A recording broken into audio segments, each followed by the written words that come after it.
हम आप सबको अपने हफ्तावार शो फजल रबी में खुश आमदीद कहते हैं। खुदावंद का शुक्र अदा करते हैं, आज फिर उसने ये मौका हम सबको बख्श दिया कि हम उसके कलाम में से सीख सकते हैं। प्यारे बहनों और भाइयों, अजीजों, आप कुछ हफ्तों से जिंदगी टीवी पर मुहब्बत के मौजू पर मुख्तलिफ पहलुओं से तालीमात देख और सुन रहे हैं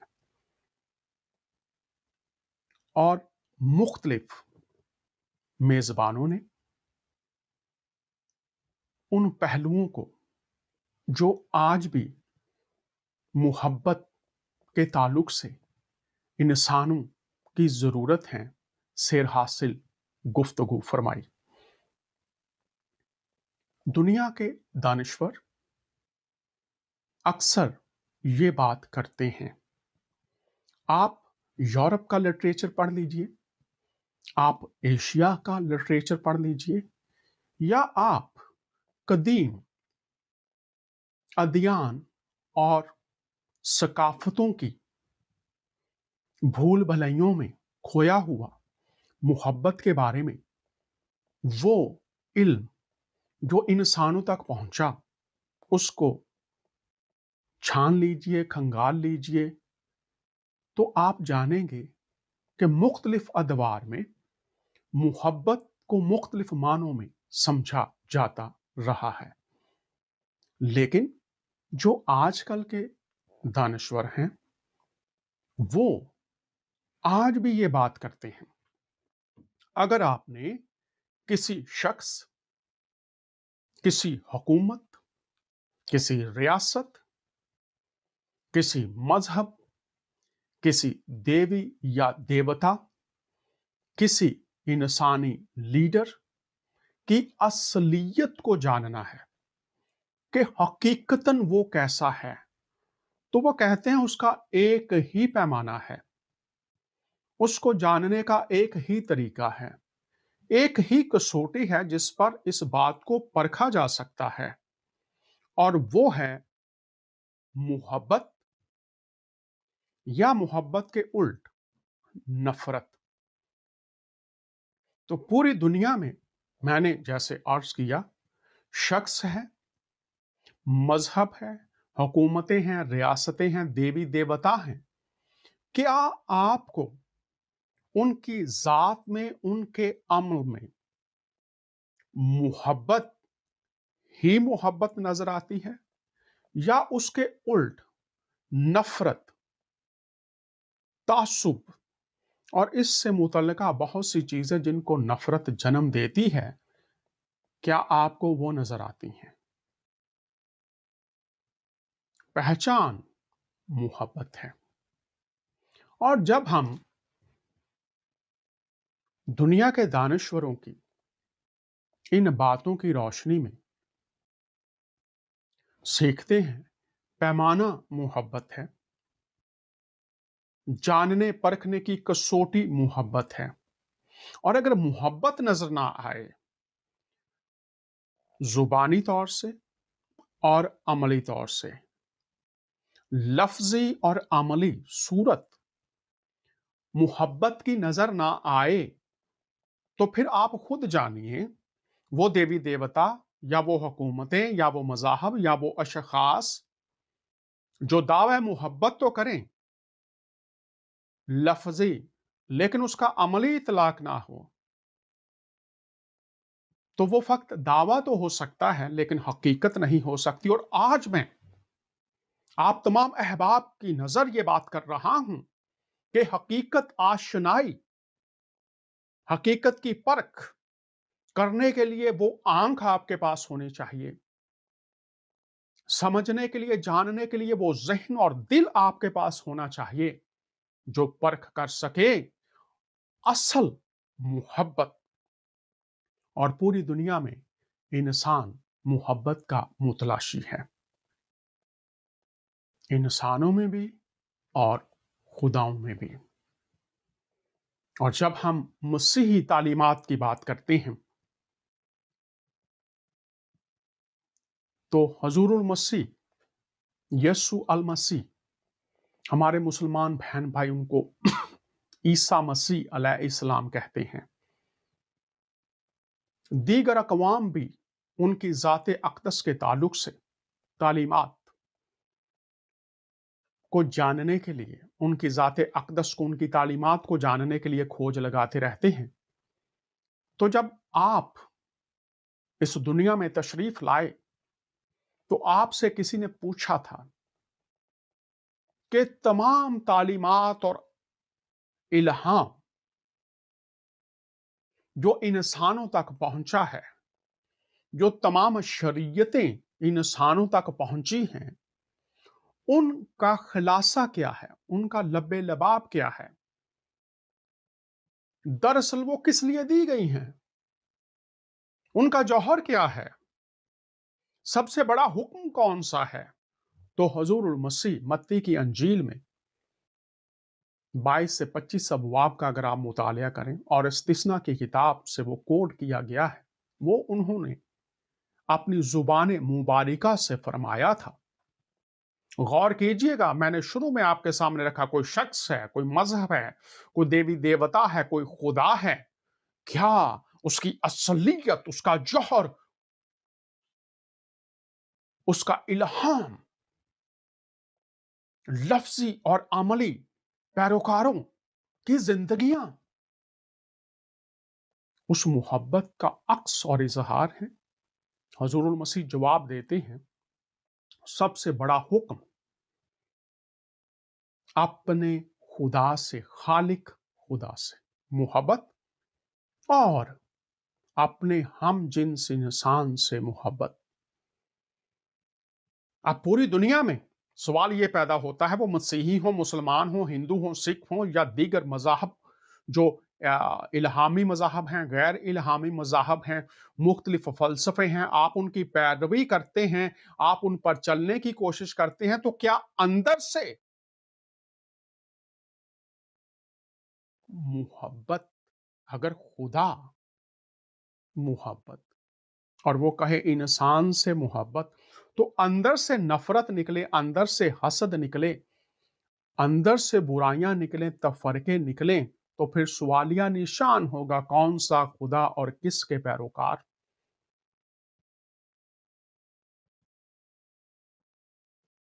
बाइबल जब बाइबली खुदा का तारुफ माफ कीजिएगा पेश करती है,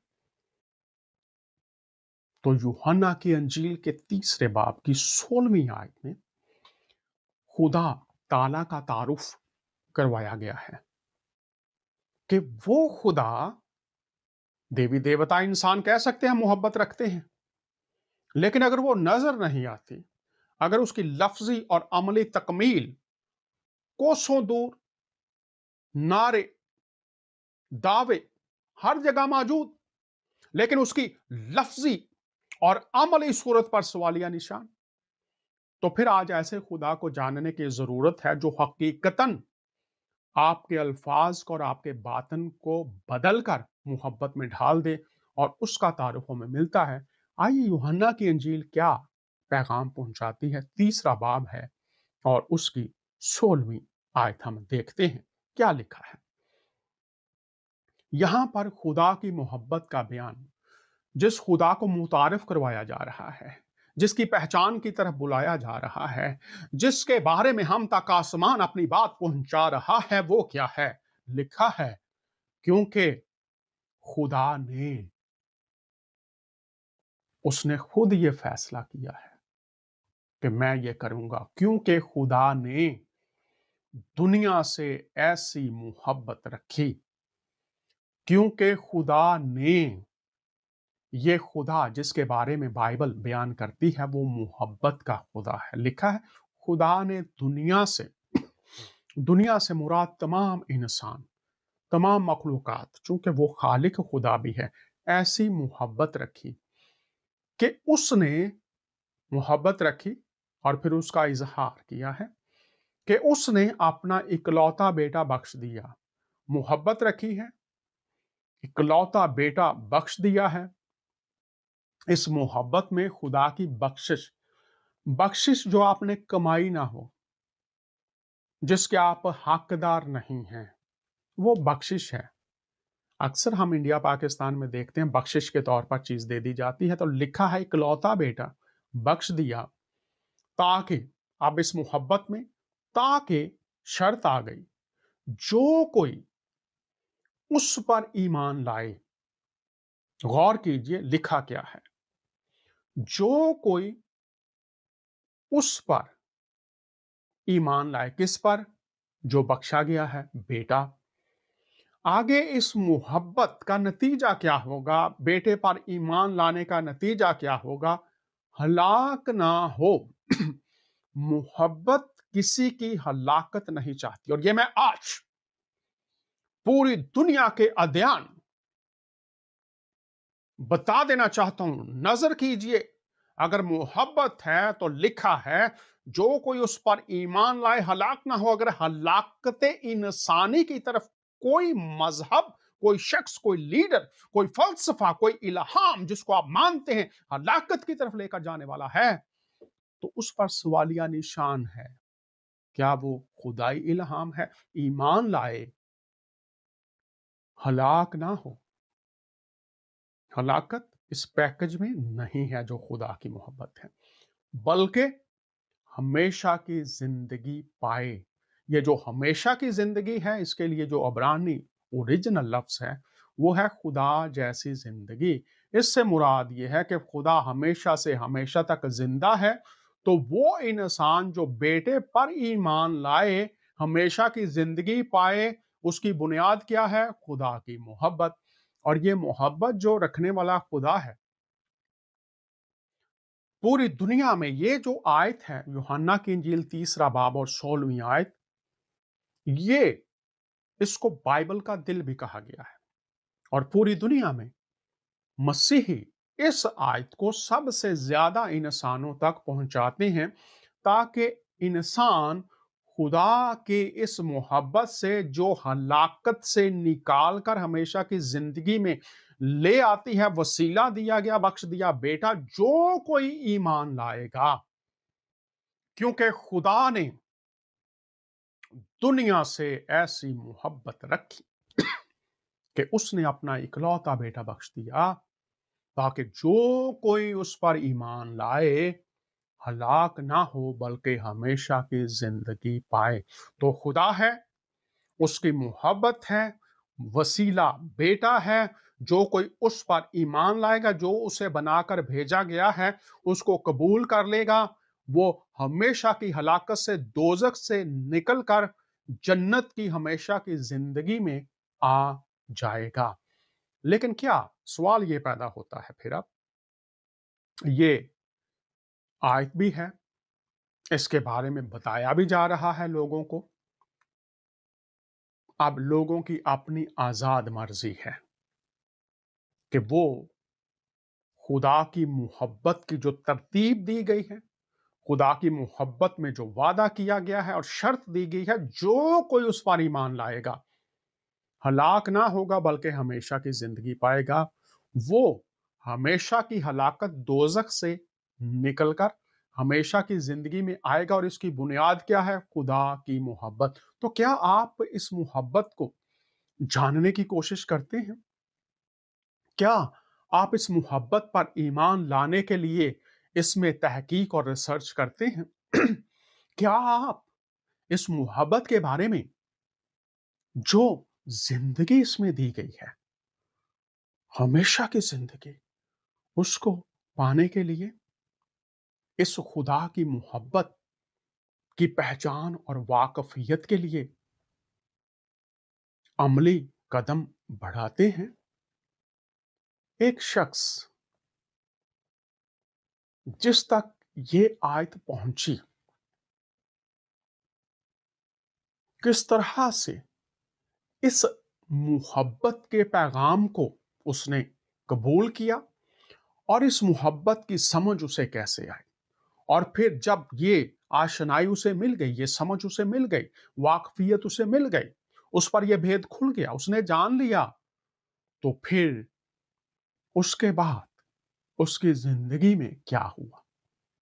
ये जो लिखा है हलाक ना हो, बल्कि हमेशा की जिंदगी पाए, उसको इस बात की समझ कैसे आई? तो आज हमारे साथ एक ऐसे ही शख्स हैं जिन तक ये आयत पहुंची थी। मैं आज मुतारफ करवाना चाहता हूं।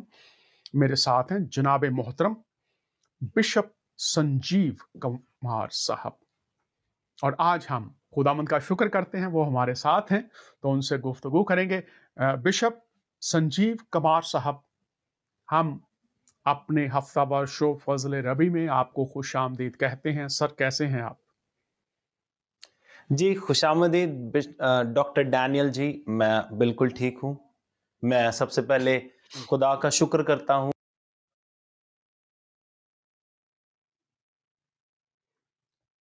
कुछ लगता है टेक्निकल के खराबी वसीले है। ताकि मैं आपसे बात कर सकूँ और अपनी बातों को जो परमेश्वर के फ़ज़ल से मुझे खुदा का जो वचन मेरी ज़िंदगी को तब्दील कर पाया, उसके बारे में कुछ बता सकूँ आपको। जी, बहुत शुक्रिया। बिशप संजीव कुमार साहब, आपने वक्त निकाला और आप तशरीफ लाए, और आज पूरी दुनिया तक आप खुदाई मोहब्बत की पहचान आपको कैसे हुई, ये बातें आप पूरी दुनिया तक पहुंचाएंगे। हम खुदामंद का शुक्र अदा करते हैं, और आपके साथ जो लोग मददगार हैं इस वक्त, उनका भी शुक्रिया। और मैं खुदा का शुक्र अदा करता हूँ अपनी टीम के लिए और अपने ख़ानदान के लिए और इस मौके के लिए, और ख़ास तौर पर वो तमाम जो लोग पूरी दुनिया में हमारे लिए दुआएं करते हैं, हमें मशवराजात देते हैं, उनके लिए भी। और इसका सारा जलाल हम खुदा बाप, बेटे और रूहुल कुद्स को देते हैं, क्योंकि ये उसके फजल की बदौलत है। तो मैं चाहूंगा, आमीन। संजीव कुमार साहब, आप बताइए, आपका जन्म कहाँ हुआ, आपकी बचपन की जिंदगी और आपके वालदैन की धार्मिक जिंदगी कैसी थी? बचपन कैसा था, लड़कपन कैसा था, जब आप जवान हो रहे थे, उस ताल्लुक से थोड़ा सा हमें बताइएगा।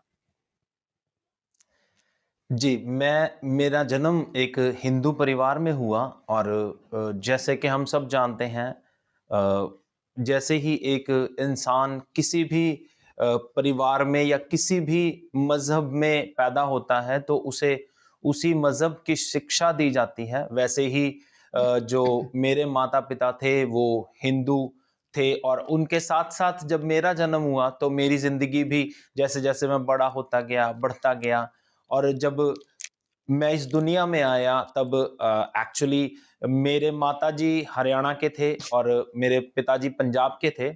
तो जन्म मेरा हरियाणा में हुआ, अम्बाला सिटी में और लेकिन मैं खुद पंजाब में एक अच्छे शहर में रहने वाला था। तो वहाँ पे रहते-रहते जैसे-जैसे मेरी ज़िंदगी बढ़ रही है, उसमें मैं देख रहा हूँ मेरी ज़िंदगी गंदगी की ओर, गुनाहों की ओर डूबती चली जा रही है और जो मज़हबी ज़िंदगी है, उसमें भी कोई ज़्यादा बरकतें नज़र नहीं आ रही हैं। लेकिन फिर भी हम अपने आप को हिंदू कहते थे और इस तरह से बहुत छोटी उम्र में 15, 16, 17 साल की उम्र में उसके बाद मेरी जो ज़िंदगी थी करप्शन की ओर चली गई और हम पूजा-पाठ करते थे अपनी ज़िंदगी में, मूर्तियों को बलियाँ चढ़ाते थे और हम अपनी ज़िंदगी में किसी भी तरह कोई भी ऐसा काम करते थे जिससे हमें ये लगता था कि हम ईश्वर को प्रसन्न कर रहे हैं और हम मज़हबी ज़िंदगी अपनी जी रहे हैं। लेकिन दूसरी तरफ मेरी जो ज़िंदगी थी वो गुनाह की तरफ डूबती चली जा रही थी और जब मैं इस दुनिया में देख रहा था कि उस समय में जब मैं गुनाह में हूँ,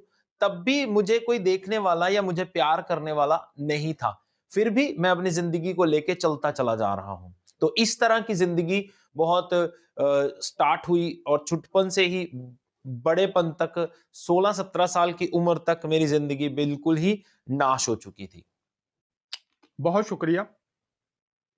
बिशप साहब, आप मेरी आवाज़ सुन सकते हैं? जी, जी, जी।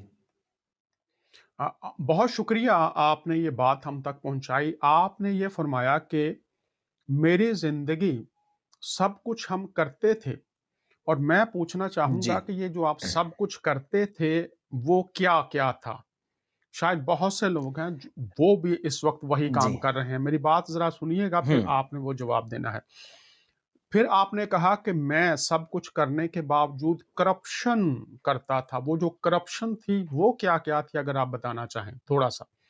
और आपने फरमाया जी, कि काम सारे करते थे लेकिन खुशी नहीं थी, शादमानी नहीं। तो काम क्या करते थे?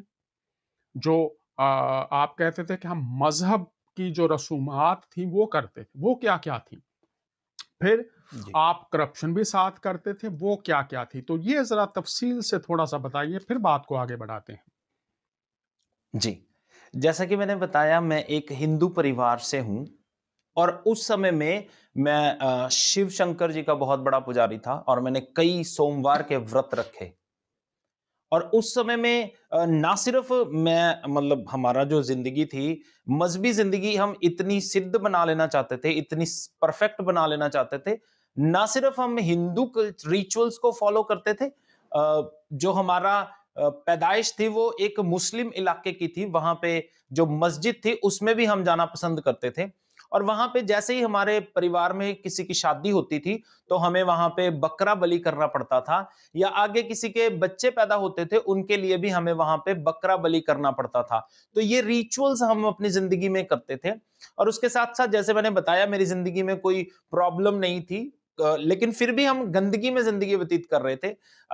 मैं अपनी जिंदगी को गलत कामों की ओर, लाइक गैम्बलिंग की ओर, जुए की ओर लेके चला गया।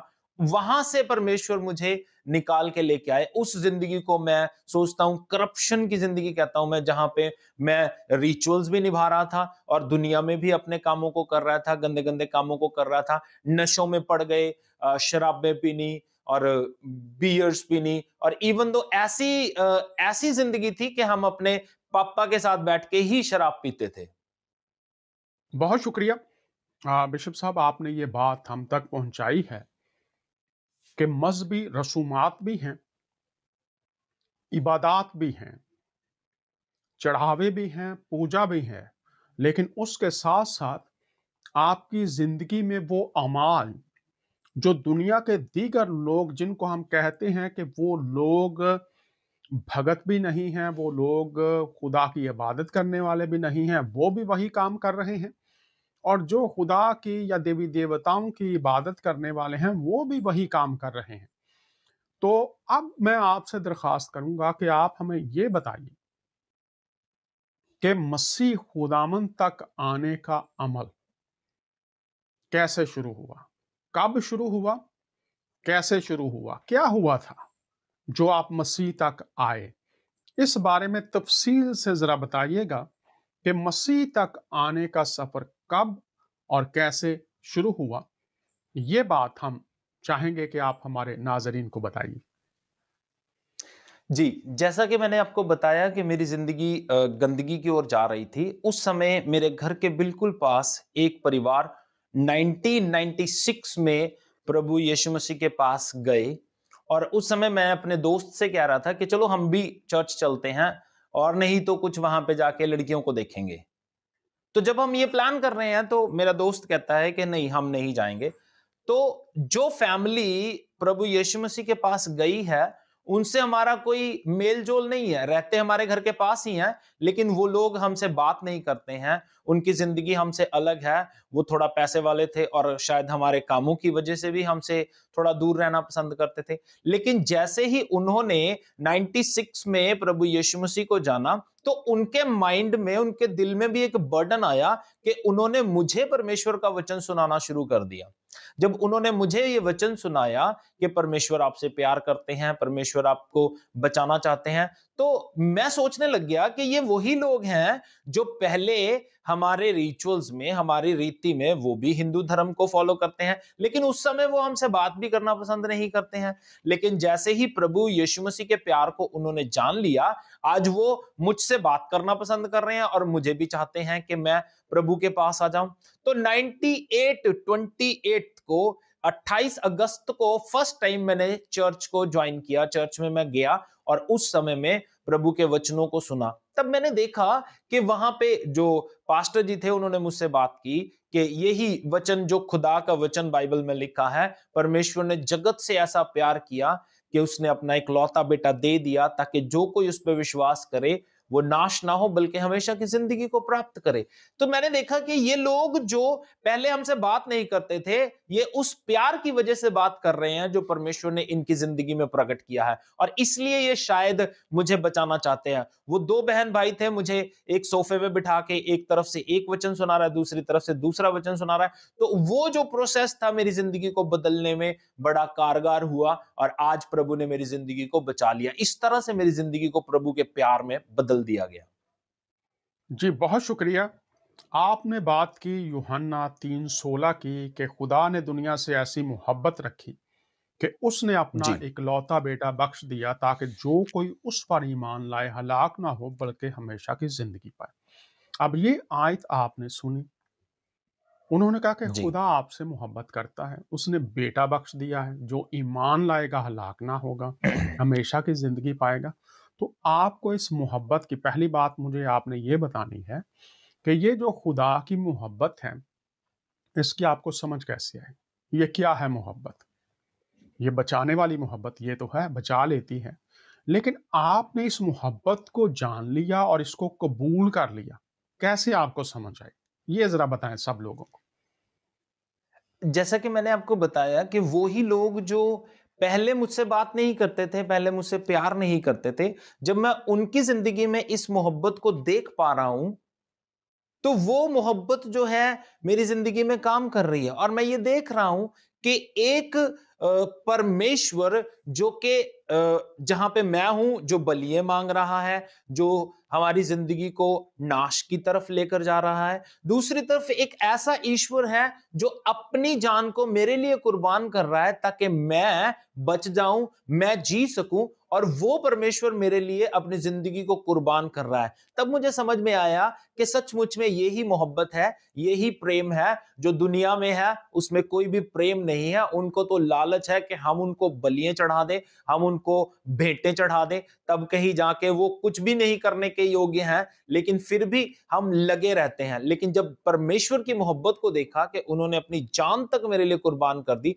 तब मुझे समझ में आया कि ये असली मोहब्बत यही है। बहुत शुक्रिया।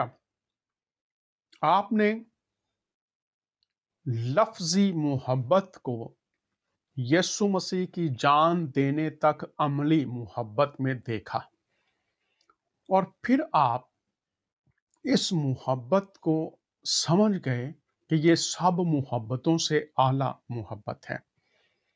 तो अब आप ये बताइए कि इस मोहब्बत को समझने के बाद आपने क्या अमली कदम उठाया कि आप हलाकत से निकलकर हमेशा की ज़िंदगी पाएँ? क्या आपने अमली कदम उठाया?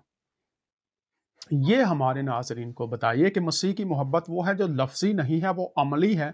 वो हमें बचाने के लिए अपनी जान देता है, ताकि हम बच जाएँ। तो अब आप ये बताइए कि क्या अमली कदम आपने उठाया था कि आप हमेशा की हलाकत से, जैसा कि इस आयत में लिखा है, हमेशा की ज़िंदगी में आ गए? क्या आपने किया? बाइबल इस ताल्लुक से क्या कहती है और आपने क्या किया? लोगों को बताइए, पूरी दुनिया में लोग देख रहे हैं, सुन रहे हैं और ये शो पूरी दुनिया में लोग देखते हैं और सुनते हैं और शेयर्स भी करते हैं।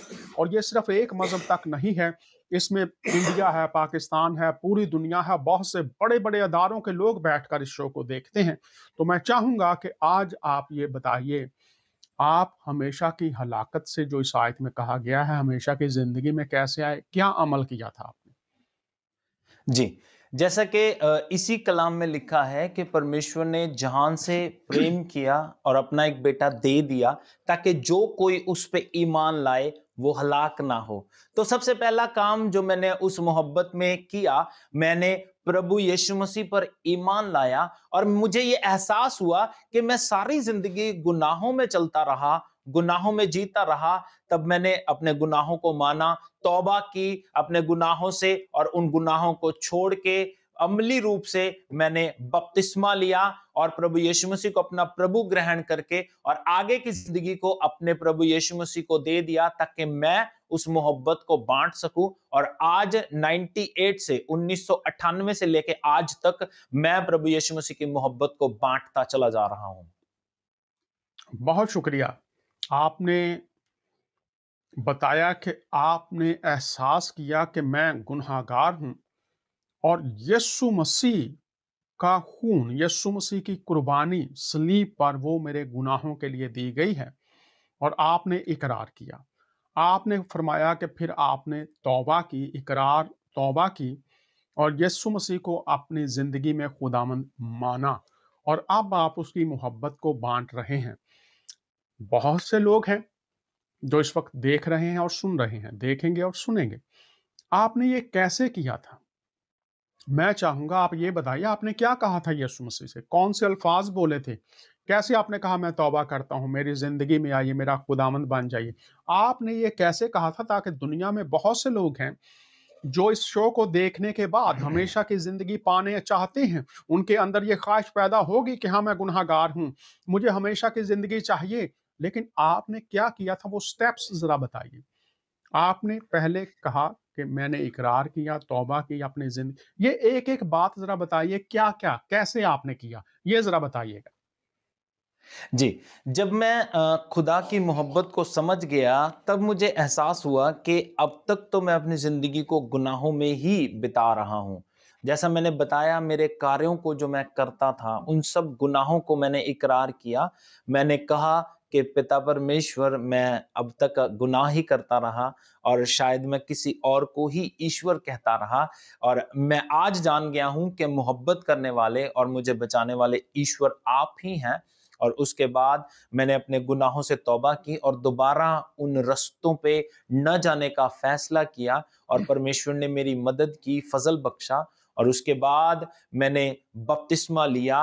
बड़ी जल्दी ही मैंने बिशप बपतिस्मा ले साहब लिया, और उसके बि बाद बिशप साहब जी, बड़ी जी, माज़रत आपको फिर रोक रहा हूँ। आपने कहा जी, आपने जी, जी, तौबा की, कैसे की तौबा? मैं जी, आपसे ये सिर्फ़ पूछ रहा हूँ। क्या कहा आपने तौबा करते वक़्त? क्या ज- एक ये तौबा एक लफ़्ज़ है, लेकिन इस लफ़्ज़ को जब अमल में लाते हैं, तो अमली सूरत इसकी क्या होती है? मैं मिसाल दे देता हूँ अगर आप कहते हैं जी मैंने तौबा की, तो जी, तौबा में इतनी चीज़ें आती हैं, वो मैं चूँकि एक तालिब इल्म हूँ, आप तो बिशप साहब हैं, मैं तो सीखता रहता हूँ। वो जी, जी, कहते जी, हैं इसमें है इक़रारे गुनाह, जी, तर्के गुनाह, एहसासे गुनाह। सो पहली बात है एहसासे गुनाह, फिर है इक़रारे जी, गुनाह, फिर है तर्के गुनाह, फिर है गुनाह से मुँह मोड़ना।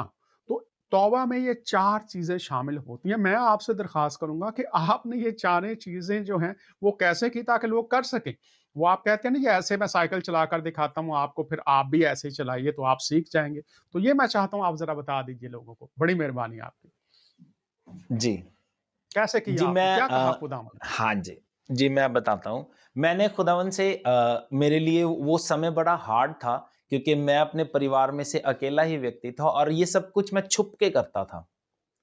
और मैंने खुदा से अपने रूम में, जहाँ पे मैं अकेला ही सोया करता था और मेरे बुज़ुर्ग दादी सोते थे, वहाँ पे मैंने घुटनों के बल होके परमेश्वर से इकरार किया कि खुदावंद, मैंने ये गुनाह किए, एज़ आई टोल्ड यू, कि मैं एक गैम्बलर था, एक गंदी ज़िंदगी को व्यतीत कर रहा था। ये गुनाह मैंने किए प्रभु, मैं अपने गुनाहों को इकरार करता हूँ। आज मुझे मेरे गुनाहों का बोध हो गया है, मैंने अपने गुनाहों को जान लिया है, और उसके बाद मैंने अपने गुनाहों का इकरार करने के बाद उनको छोड़ा, दोबारा उस रास्ते पे मैं नहीं गया, उस रास्ते की तरफ देखा भी नहीं। तब परमेश्वर ने मेरी ज़िंदगी को बदला, और आज मैं लोगों को बताता हूँ अपनी टेस्टिमनी जब, तो उनके लिए एक अमेज़िंग बात ये हो जाती है। बहुत शुक्रिया। प्यारे नाज़रीन आप देख और सुन रहे हैं। बिशप संजीव कमार साहब बता रहे हैं यूहन्ना की इंजील 3 बाब 16वीं आयत की उन्हें समझ कैसे आ गई। और फिर यहाँ पर ये जो ख़ास और अहम बात वो ये है कि वो इस हमेशा की मौत से हमेशा की ज़िंदगी में दाखिल हो गए। कैसे? उन्होंने कहा कि तौबा की। उन्होंने कहा यीशु मसीह मैं गुनहगार हूँ, मेरे गुनाहों को माफ़ कर। मैं अपनी ज़िंदगी तुझे देता हूँ, मेरी ज़िंदगी को बदल दे। और वो कह रहे हैं कि उसी रात खुदावंद ने मेरी ज़िंदगी बदल दी। क्यों बदल दी? इसके लिए मैं आपको दे देता हूँ। यूहन्ना का पहला खत है, उसका पहला बाब है और उसकी 7 से 9 आयत पढ़िए और दूसरे बाब की पहली आयत पढ़िए, ज़िंदगी बदल जाएगी। जो उन्होंने इकरार किया, उसकी तफ़सील आपको मिलेगी। यूहन्ना की अंजील पहला बाब उसकी 7 से 9 आयात पूरी दुनिया में आप पढ़िए, ऑनलाइन भी बाइबल है, किसी से भी पूछ सकते हैं, आपको मिल जाएगी। और फिर दूसरा बाब और उसकी पहली आयत, हजूरुल मसीह मददगार मौजूद हैं। अहले इस्लाम मानते हैं वो जिंदा हैं, मसीही मानते हैं वो जिंदा हैं। ये आयत खुदा की मोहब्बत की आयत ने जिंदगी को बदल दिया। बिशप संजीव कुमार साहब, अब आप हमें ये बताइए कि जब आप कहते हैं कि इस मोहब्बत ने आपकी जिंदगी को बदल कर रख दिया है, तो मैं आपसे ये पूछना चाहूंगा, ये जो तब्दीली आई है, अब तब्दीली दो तरह की होती है। लफ्ज तब्दीली होता है, एक होती है मुस्बत और एक होती है मनफी। वो दोनों तब्दीलियां ही हैं। अब मैं आपसे पूछना चाहूंगा कि ये जो मोहब्बत है, ये आपकी जिंदगी में जब आपने यीशु मसीह को खुदामंद कबूल किया, आपने काफी दफा ये लफ्ज बोला कि मेरी जिंदगी को बदल दिया। अब बहुत से लोग हैं जो मुख्तलिफ आदात और मुख्तलिफ परेशानियों और मुख्तलिफ बंधनों में हैं। अब अगर आप तफसील से एक एक बताना चाहें कि पहले ये बात थी, फिर ये तब्दीली आ गई, या ये तब्दीलियां आई, तो मैं चाहूंगा कि आप बराए मेहरबानी सोच कर बताइएगा, ताकि पूरी दुनिया में देखें कि मोहब्बत बदल देती है। आपके अंदर क्या क्या बदला इस मोहब्बत ने, ये हमारे नाजरीन को बताइए। जी। जैसा कि मैंने बताया, जो सबसे पहला बदलाव मैं ये सोच रहा था कि वो लोग जिन्होंने मुझे परमेश्वर का वचन बाँटा, जब वो मुझसे बात नहीं करते थे तो मेरे दिल में भी आता था कि यार, मुझे भी इनकी ज़रूरत नहीं है, और हम भी किसी से प्यार नहीं करते थे, हम सिर्फ़ मतलब की दोस्ती रखते थे। तो जब परमेश्वर ने मेरी ज़िंदगी को बदला, तो आज मैं उन लोगों से भी मोहब्बत कर पाता हूँ, जो मुझसे मोहब्बत नहीं रखते हैं। और जब दूसरी बात जो मेरी ज़िंदगी में बदलाव आया उसके बाद, कि मैंने आपको बताया कि मैं एक गंदी ज़िंदगी जी रहा था, बुरे कामों की तरफ था। आज मैं उन बुरे कामों को जानना भी नहीं चाहता। फिर मैंने आपको बताया कि मैं आज उन कामों की जगह प्रभु के कामों को करना पसंद करता हूँ। और उसके बाद हम लोग जो नशा करते थे अपने फादर के साथ ही बैठकर, तो उससे भी प्रभु ने हमारी ज़िंदगी को बचाया। और उसके बाद ड्रिंक करते थे, शराब पीते थे हम। उसके बाद जो हुआ, वो ये हुआ कि आज हमें यीशु मसीह का नशा है, उसकी मोहब्बत का नशा है, हमें किसी नशे की ज़रूरत नहीं पड़ती है। उस समय में हम पूजा-पाठ करते थे, बलियाँ चढ़ाते थे, और शायद वो हमें वो खुशी, वो आनंद नहीं दे पाते थे, क्योंकि वो हमारे रिचुअल्स थे, हमें करने ही पड़ते थे, मजबूरी में करने पड़ते थे, जिस हालात में भी हो हमें करने पड़ते थे। लेकिन जैसे ही हमने प्रभु की मोहब्बत को जाना, उन सब चीजों से छूटकर हम सिर्फ और सिर्फ प्रभु के कामों में लग गए हैं, प्रभु की मोहब्बत को जान के उसकी मोहब्बत को बांट रहे हैं। तो ये सारे बदलाव मेरी जिंदगी में आ गए, और आज पूर्ण रीति से मेरी जिंदगी तब्दील हो चुकी है। जी, बहुत शुक्रिया बिशप साहब, आपने बताया कि जो लोग मोहब्बत के काबिल नहीं हैं, मसीह की मोहब्बत ने आपको इस काबिल किया कि आप उनसे भी मोहब्बत रखें। हजूरुल मसीह ने फरमाया था कि अगर तुम अपने मोहब्बत रखने वालों से मोहब्बत रखो, तो इसका तो कोई अजर नहीं है। बहुत से लोग ऐसा करते हैं, और आपने फरमाया था कि अपने दुश्मनों से भी मोहब्बत रखो, जो तुम पर लानत करते हैं उनके लिए बरकत चाहो। तो अक्सर ऐसा होता है कि मसीह को जब कबूल कर लिया जाता है, उसकी मोहब्बत का जवाब मोहब्बत से दिया जाता है, तो कुछ मुखालफतों का सामना भी करना पड़ता है। आपकी ज़िंदगी में क्या कुछ कठिनाइयाँ, कोई मुश्किलात आईं? अगर आईं तो वो कौन-कौन सी मुश्किलात थीं? और आपने फिर उन मुश्किलात का सामना कैसे किया? ये थोड़ा-सा बताइएगा। जैसे मैंने आपको बताया, 1998 28 अगस्त को जब मैंने first time evening church attend किया, तो उसी दिन मेरे पापा ने मुझे चप्पलों से मारा था। और उसके बाद उन्होंने मेरे सामने ऑप्शन रख दिया, या तो तुम यीशु मसीह को चुन लो या घर में रहना चुन लो। तो मैंने यीशु मसीह को चुनना पसंद किया। तब मेरे जो पिताजी थे उन्होंने मुझे घर से निकाल दिया, और मुझे घर से बाहर रहना पड़ा। जहाँ पे मैं रह रहा था उनके भी दिल बड़ी जल्दी भर गए थे। लेकिन प्रभु का धन्यवाद, उसके बाद कुछ समय के बाद वो लोग जो मुझे रख रहे थे अपने घर में, वो लोग इरिटेट होने लग गए थे।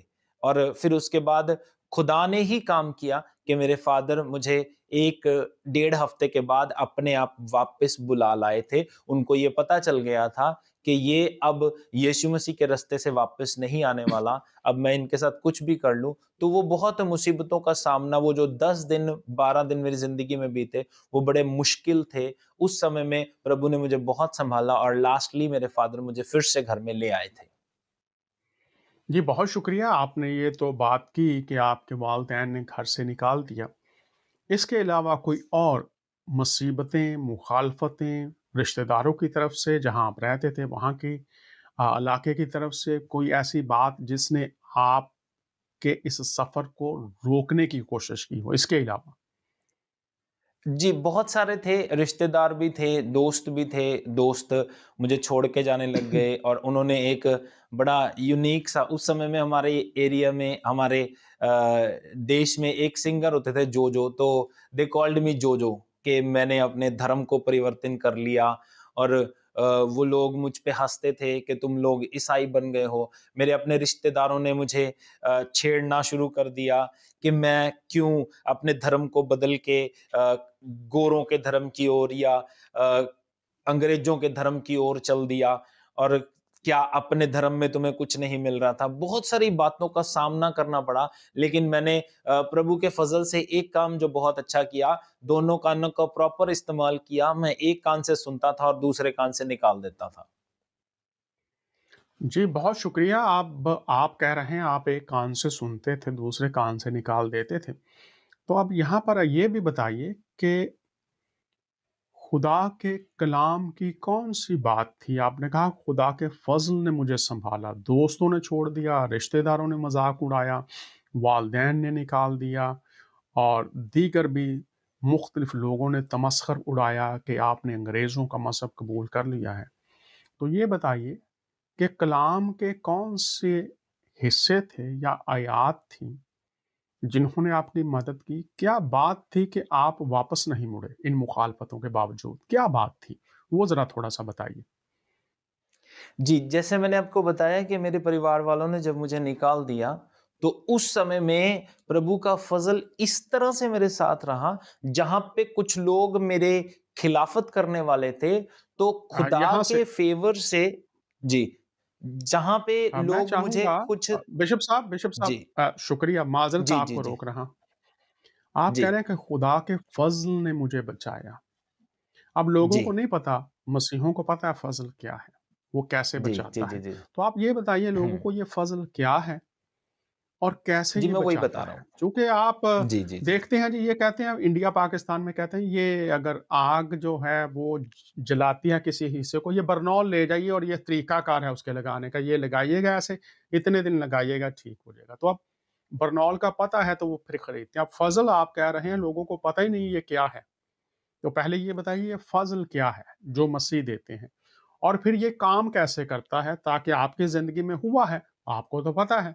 अब दीगर जो लोग हैं आज मसीह को कबूल कर रहे हैं, उसके पैरोकार बन रहे हैं, उसको भी पता हो कि ये एक फ़ज़ल है जो उसे मिलेगा और ये कैसा है, तरीकाकार क्या होता है? थोड़ा-सा ये बताइए लोगों को। जी, अ जो ये फ़ज़ल है, ये एक ऐसी ताकत, एक ऐसी शक्ति है, जिस काम को मैं नहीं कर पा रहा हूँ अपनी ताकत से, उसको मैं कर पाऊँ, उसको फ़ज़ल कहा जाता है, जिसके मैं लायक भी नहीं हूँ। जैसा मैंने बताया, बहुत सारे लोग मेरे खिलाफ थे और उसके बाद एक पास्टर जी थे, जो मुझे अपने घर में ले गए और उन्होंने मेरी देखभाल की। उस समय में प्रभु ने उनके ज़रिए उन फ़ज़लों को दिया, ताकि मैं उनके ज़रिए सँभाला जाऊँ। तो जहाँ पे लोग मेरे खिलाफ थे, वहाँ पे कुछ लोगों को प्रभु ने रखा, जो मेरी देखभाल भी कर रहे थे और मसीह की मोहब्बत को मेरी ज़िंदगी में दिखा रहे थे, ताकि मैं उन रास्तों से जिन पे मैं चल पड़ा हूं वापस ना मुड़ जाऊं कहीं। प्रभु ने मुझे उस परिस्थितियों में भी संभाला। और एक वचन जो मुझे हमेशा हौसला देता था वो यही, और वो पास्टर्स ही मुझे बताते थे जिन्होंने मुझे अपने घर में रखा, कि प्रभु ने कहा है मेरा फजल तेरे लिए काफी है, मेरा अनुग्रह तेरे लिए काफी है। तो वो बातें मुझे मेरी जिंदगी को बनाने में कारगर हुई। बहुत शुक्रिया प्यारे नाजरीन, आप देख और सुन रहे हैं। यीशु मसीह के फजल से मुराद ये है कि वो ताकत जो मुश्किल हालात में आपको मिल जाएगी, जो आप इंसानी ताकत से सामना नहीं कर सकते, वो ताकत आपको मिलेगी। उस ताकत को मसीह का फजल कहा जाता है। और मुखालफतों में मददगार आ जाएंगे, मायूसियों में हौसला मिल जाएगा। और मेरा फजल तेरे लिए काफ़ी है, ये आयत बिशप साहब बता रहे हैं कि मुझे अक्सर तकवीत देती थी। क्यों? इसलिए कि खुदा जो वादा करता है, बाइबल फरमाती है कि वो अपने वादों को पूरा करने के लिए बेदार रहता है। और ये खुदाए मोहब्बत की सदाकत की दलील है कि वो अपने वचन को, अपने कलाम को, जो भी लोग उसकी मोहब्बत का जवाब मोहब्बत में दे देते हैं, खुदा का फजल उनके लिए जारी हो जाता है। बिशप संजीव कुमार साहब, अब मैं आपसे ये पूछना चाहूँगा, आप ये बताइएगा कि अगर यही वक्त हो, खुदा आपको लंबी ज़िंदगी दे आपके पास, पूरी दुनिया में लोग इस शो को देखते हैं, देखते रहेंगे। अगर यही वक्त हो पूरी दुनिया को पैगाम देने का, तो क्या पैगाम देंगे? जी, मैं यही कहना चाहूँगा आपके चैनल के वसीले से, आपके वसीले से, कि खुदा की मोहब्बत को मैंने समझ लिया। वो मोहब्बत न सिर्फ मेरे लिए बल्कि तमाम दुनिया के लिए है। और जैसा कि कलाम कहता भी है, खुदा ने जहान से मोहब्बत रखी और अपना इकलौता बेटा बख्श दिया, ताकि जो कोई उस पे ईमान लाए वो हलाक ना हो बल्कि हमेशा की अब्दी जिंदगी को प्राप्त करे। सो मेरा पैगाम यही होगा कि हर एक व्यक्ति जो सुन रहा है वो उस खुदा की मोहब्बत को अनुभव करे, खुदा की मोहब्बत को महसूस करे और अपनी जिंदगी को हलाकत से बचा के ईश्वर को पहचान के उनके कदमों में आ जाए, ताकि उनकी भी जिंदगी मोहब्बत से भर जाए। जी, बहुत शुक्रिया बिशप साहब, आपने ये बात पूरी दुनिया के लोगों तक पहुंचा दी है कि अगर उन्होंने हमेशा की हलाकत से बचना है, तो पैगाम मोहब्बत इंसानों तक पहुंचा दिया गया है। अब इस मोहब्बत को आपने कबूल कर लिया है, आप इसमें ज़िंदा हैं, लोगों को ये बात उन तक पहुंचा रहे हैं। आपने आगाज़ में कहा कि मसीह ने जान देकर मुझे बचाया, तो हुजूरुल मसीह ने आपके लिए ये काम किया और आपने फरमाया कि अब मैं भी उसके लिए काम कर रहा हूँ। तो मैं चाहूँगा कि आप ज़रा तफ़सील से एक-एक बात जो बताना चाहें कि अब आप यीशु मसीह खुदावंद के लिए आप क्या कर रहे हैं? और जो कुछ आप कर रहे हैं, क्यों कर रहे हैं और उसके नताइज क्या मिल रहे हैं? क्या कर रहे हैं? क्यों कर रहे हैं? और उसके नताइज क्या मिल रहे हैं? क्योंकि बहुत से लोग मसीह को कबूल करेंगे, ये इसलिए ज़रूरी है ताकि वो भी जाने कि उन्हें फिर क्या करना होगा या क्या करना चाहिए। तो इस पर थोड़ी-सी रोशनी डालिएगा। जी। मैं जैसे डॉक्टर साहब ने पूछा क्या कर रहे हैं, तो मैं आज उस मोहब्बत के पैगाम को जो आज से 22-23 साल पहले मेरी जिंदगी में आया, उस मोहब्बत के पैगाम को घर घर पहुंचा रहा हूं।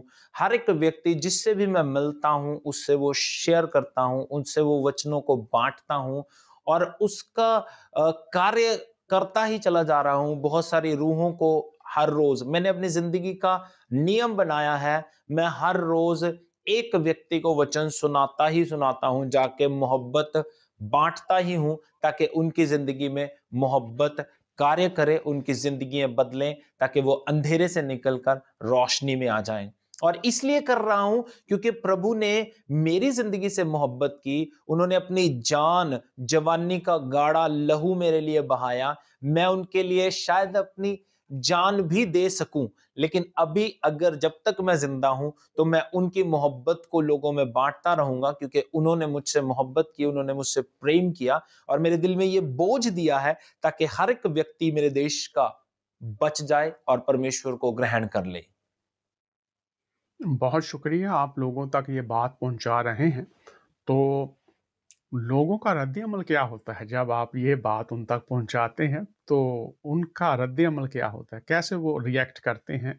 इसके बारे में भी थोड़ा-सा बताइएगा, ताकि लोग जो जाएँगे मसीह की मोहब्बत पहुंचाने के लिए, उनके दिल में ये होता है कि वो जिस तक पहुंचा रहे हैं वो कबूल ही करे।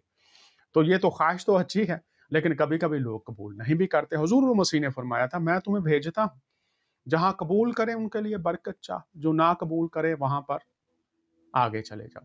तो आप बताइए, जब लोगों के पास आप जाते हैं, किस किस्म का रवैया देखने को मिलता है? जब लोगों के पास जाते हैं तो मिक्स रिएक्शन आता है, 50-50 रिएक्शन होता है। कई बार लोग कह देते हैं कि हाँ, उस मोहब्बत को हम समझ गए हैं, लेकिन फिर वही बातें, जैसे कि हम लोग दुनियावी पूजा पाठ में थे, उस समय में अपनी ज़िंदगी को नष्ट कर रहे थे, वो उन चीज़ों को छोड़ नहीं पाते, उन चीज़ों को त्याग नहीं पाते, इसलिए वो नहीं आ पाते। लेकिन बहुत बार लोग आ भी जाते हैं और उस मोहब्बत को समझ भी जाते हैं, तो मिक्स रिएक्शन आता है। लेकिन कोई इतना बुरा नहीं कहता, हमारे जो इलाका है उसमें इतना बुरा नहीं कहता, कोई खिलाफत नहीं होती और कोई बुराई नहीं करता, लेकिन सब उस चीज को ग्रहण करने की कोशिश करते हैं, लेकिन पूर्ण रीति से कई बार नहीं आ पाते, क्योंकि अंधेरे के काम उनके शायद उनको दबा के रखते हैं। बहुत शुक्रिया, आपने ये बात भी पहुँचाई है। आज़ाद मर्ज़ी खुदा ने दे रखी है, पैगाम पहुँचेगा मोहब्बत का, कबूल करना इंसानों की आज़ाद मर्ज़ी है जो खुदा ने दी है। आप जिस खित्ते में बैठे हुए हैं, बर्र-ए-सग़ीर, इंडिया, पाकिस्तान और साथ दीगर इलाके भी। आज मैं आपसे, चूँकि मोहब्बत की बात हो रही है, तो इसमें एक बहुत अहम बात सोच का जवाब दीजिएगा, और जो आपके अंदर से आपकी कायलियत है, वो जवाब दीजिएगा। मैं चूँकि इंटरनेशनली पूरी दुनिया में मुख्तलिफ़ खित्तों में जाता भी हूँ और मेरी बातचीत भी होती रहती है, दीगर मज़ाहब के लोगों से भी बात होती है। आप जिस देश में बैठे हुए हैं, यहाँ पर एक बहुत बड़े लीडर गुज़रे हैं, उनका नाम था महात्मा गांधी। उन्होंने मुताले बाइबल किया और उन्हें मसीह से मोहब्बत हो गई। अब उनका जो बयान आज तक पूरी दुनिया में गर्दिश करता है, और ये मसीहों के लिए होगा, जो आपके दिल में है आपने वो बात करनी है, पूरी इंटरनेशनली, और ख़ास तौर पर जो इस वक्त जिस खित्ते में आप बैठे हैं। महात्मा गांधी फरमाते हैं कि मसीह को जब मैं देखता हूँ, उसकी बाइबल को देखता हूँ, तो उससे मुझे प्यार है। मैं वो करना चाहता हूँ, मैं वो बनना चाहता हूँ। लेकिन वो फरमाते हैं, जब मैं मसीहों को देखता हूँ, आप प्यार की बात कर रहे हैं, तो वो कहते हैं मसीहों में मुझे वो ज़िंदगी नज़र नहीं आती। क्या वजह है? क्या करें जिनमें वो मोहब्बत नज़र नहीं आती? क्या ये सच है? और अगर मोहब्बत नज़र नहीं आती, तो मसीहियों के अंदर ये चैलेंज आए, हकीकत को बयान करना, सच्चाई को बयान करना हर मसीही का फ़र्ज़ है। तो आप इस पर रोशनी डालिएगा, आपको मैं 2 से 3 मिनट दूँगा, ताकि बाद में हम इसको वाइंड अप कर सकें। मोहब्बत की बात की गई, आपने कहा मोहब्बत ही करता हूँ मैं अब, लेकिन गांधी कहते हैं कि मुझे वो मोहब्बत मसीहों में नज़र नहीं आती। सबकी बात तो नहीं कर रहे वो, लेकिन जिनमें नज़र नहीं आती वो क्या करें? ये बहुत ही अहम मसला है जहाँ पर आप बैठे हुए हैं। और इंटरनेशनली भी मसीह का नाम तो है, लेकिन मसीह की मोहब्बत से खाली हैं। क्या कहेंगे? जी, इस बात से जैसे आपने कहा कि गांधी जी ने कहा, न सिर्फ गांधी जी ने, जहाँ तक मैं जानता हूँ, बाबा साहब अम्बेडकर जी ने भी ये बात कही थी, Christianity is good but Christians are not good. तो जो मसीह की मोहब्बत है, मैं भी ये महसूस करता हूँ कि लोग बातों की तरफ ज़्यादा ध्यान देते हैं, लेकिन उसको अमली जामा पहनाने में कहीं न कहीं असफल हो जाते हैं। लेकिन प्रभु ने मेरी ज़िंदगी में कार्य किया कि जिन लोगों ने मुझे उस कलाम को शेयर किया, तो उसको वो अमली जामा पहना चुके थे। तो हमें चाहिए कि हम बातें ना करके इस मोहब्बत को जो खुदावंद ने हमसे की है इसको अमली जामा पहनाएं। कुछ लोग हैं उनके साथ हम एग्री हो सकते हैं, गांधी जी के साथ और अंबेडकर साहब जी के साथ, लेकिन कुछ लोग आज भी हैं आपके जैसे मेरे जैसे और खुदावंद के खादिम हैं जो सच्ची मोहब्बत को अपने कामों में अमल में ला रहे हैं। तो मेरा पैगाम या मेरी सलाह मसीही लोगों से यही होगी कि अपनी मोहब्बत को जो खुदावंद ने आपसे की है उस मोहब्बत को अपने लालच, अपनी बुरी बातों को छोड़कर, अपनी नफरतों को छोड़कर उस मोहब्बत को अमली जामा पहनाकर लोगों तक पहुंचाएं, क्योंकि मोहब्बत करने में जो मजा है वो किसी और कार्य में नहीं है। नफरत करके हम कुछ भी नहीं ले सकते, हमें सिर्फ और सिर्फ मोहब्बत करनी है, क्योंकि खुदा का कलाम हमें यही सिखाता है। और जैसे कलाम ये सिखाता है, बाइबल बताती है कि खुदावन जब कुर्बान हो रहे थे क्रूस पर से भी खुदा यही दुआ कर रहे थे कि पिता इनको माफ कर, क्योंकि ये नहीं जानते कि ये क्या करते हैं। तो वो ही मोहब्बत हमने लोगों में बांटनी है ताकि हम अमली रूप से उस मोहब्बत को बांट सके। तो इस तरह से ताकि हमारे प्रति लोगों की धारणा बदल सके। बहुत शुक्रिया बिशप संजीव साहब हमारे साथ, बहुत शुक्रिया बिशप साहब। और आज मैं पूरी दुनिया के लोगों को, खास तौर पर इंडिया पाकिस्तान में बैठे हुए लोगों को ये बताना चाहता हूँ, आप मसीहों को देखकर जिनमें मोहब्बत का फुकदान नजर आता है या कम नजर आता है, हमेशा की जिंदगी से कहीं महरूम ना रह जाइएगा। आपको मसीह और उसकी मोहब्बत को देखना है। हर एक क्लास में कुछ बच्चे काम करते हैं, कुछ नहीं करते, कुछ अगले दिन कर लेते हैं। मसीही भी जो आज मोहब्बत नहीं रखते, शायद कल वो मोहब्बत करने वाले बन जाएं। लेकिन मैं आज पूरी दुनिया के तमाम इंसानों को बताना चाहता हूं, शायद आप उन मसीहों से मिले हैं जो जिनमें मसीह की मोहब्बत नजर नहीं आती। उनसे भी दरख्वास्त है, जैसे बिशप साहब ने की, कि मोहब्बत को अपना लिबास बना लीजिए ताकि वो नजर भी आए। और तमाम लोग जो इस शो को देख रहे हैं या देखेंगे, दरख्वास्त ये करना चाहता हूं, मसीहों को देखकर आप हमेशा की जिंदगी से महरूम ना रह जाइएगा। आपको हुजूरुल मसीह को देखना है। कलाम में खुदा में भी लिखा है, ईमान के बानी और कामिल करने वाले यीशु को तकते रहो। बिशप संजीव साहब के वसीला से आज हम तक ये बात पहुंची है कि खुदा हमसे मोहब्बत रखता है और वो मोहब्बत हलाकत नहीं चाहती, खुदा से जुदाई नहीं चाहती। और उसका हल मलाप ये दिया गया है कि जो कोई हुजूरुल मसीह पर ईमान लाएगा, उनको खुदावन नजात दहिंदा कबूल करेगा, वो हमेशा की जिंदगी पा जाएगा। संजीव साहब एक हिंदू घराने से आए और जहां बहुत से देवी देवताओं को माना जाता है, खुदा जो मोहब्बत करता है उसकी पहचान हुई और आज वो हमेशा की जिंदगी पा चुके हैं। जिंदगी टीवी पर इन दिनों में हम आपके सामने मोहब्बत के मुख्तलिफ पहलू रख रहे हैं, और ये मोहब्बत जो हमेशा की जिंदगी देती है, अगर आप उससे वाकिफ नहीं थे, आप ही रांझा, सस्सी पुन्नू, रोमियो जूलियट की मोहब्बत से वाकिफ थे, आज खुदा ने अपनी मोहब्बत का मुकाशिफा आप पर खोला है। क्या इस मोहब्बत के पैगाम को जानने के बाद भी आप हमेशा के लिए दोजख में जाएंगे, या यीशु मसीह जो जिंदा हैं और बाप की दाहिनी तरफ बैठे हैं और फरमाते हैं, जहां मैं हूं वहां मेरे मानने वाले भी होंगे, वो मुर्दों में से जी उठे हैं।